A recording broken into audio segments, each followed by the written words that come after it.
Dans Genèse 18:16, nous lisons qu'Abraham marcha avec des hommes, comme Enoch marcha avec Dieu, non pour recevoir quelque faveur de leur part, mais pour avoir simplement la communion avec eux. Ensuite, les deux anges se rendirent à Sodome, mais l'Éternel continua de parler personnellement à Abraham. Alors l'Éternel dit, cacherai-je à Abraham ce que je vais faire? Abraham deviendra certainement une nation grande et puissante, et en lui seront bénies toutes les nations de la terre. Genèse 18:17. L'Éternel disait en quelque sorte, Abraham est mon ami, je le reconnais, et je ne puis rien lui cacher. Je l'ai vu, et je sais combien il prend soin de sa famille. Maintenant je vais lui révéler le secret de mon cœur. Le temps est venu pour moi de juger les gens de Sodome et de Gomorrhe. Abraham se tint devant Dieu tandis que les anges se rendaient à Sodome et à Gomorrhe. Et l'Éternel parla seul à Abraham. Étant son ami, il lui parla en toute liberté.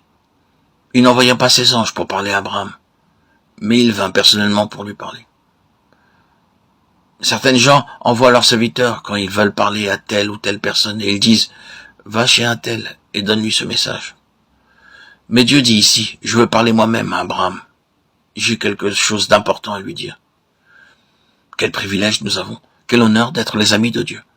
Imaginez un instant que Dieu lui-même vienne nous voir pour nous parler. Mais avant tout, nous devons être mis à l'épreuve et trouver digne de ce privilège.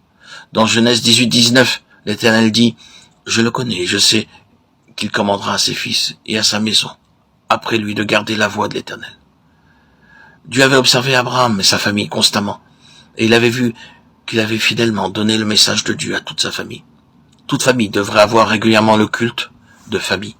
Si nous enseignons la parole de Dieu régulièrement et fidèlement à nos enfants, nous pouvons devenir nous aussi des amis de Dieu. Alors, ce qui est caché aux anges nous sera révélé. Quand Dieu annonça à Abraham le jugement proche de Sodome et Gomorrhe, ce dernier pria en leur faveur et devint hardi en tant qu'ami de Dieu. Nous aussi, nous pouvons avoir la hardiesse et la liberté d'intercéder pour d'autres et demander grâce et miséricorde pour ceux qui se trouvent dans les ténèbres. C'est ainsi que nous pouvons devenir des collaborateurs de Dieu. Dieu ne s'adressa pas personnellement à Lot, mais il lui envoya ses anges pour l'avertir, parce qu'Abraham avait intercédé pour Lot et sa famille. Le Seigneur ne désirait nullement partager son secret avec Lot, parce que celui-ci l'avait peiné en préférant séjourner près de Sodome et de Gomorrhe. Il était séduit par le pays fertile, et au bout d'un certain temps, il était même devenu ancien de Sodome. Il en résulta que ses propres gens se complurent dans les plaisirs du monde. Beaucoup de croyants perdent leur joie et leur bonheur parce qu'ils sont séduits par le monde et ses attraits. Tout comme Lot, si nous suivons les plaisirs du monde et ses honneurs, le Seigneur ne viendra pas à nous et il ne nous révélera pas ses secrets.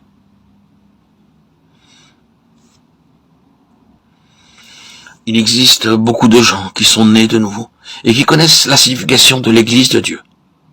Mais ils veulent être anciens quelque part et dédaignent de la sorte la communion des enfants de Dieu.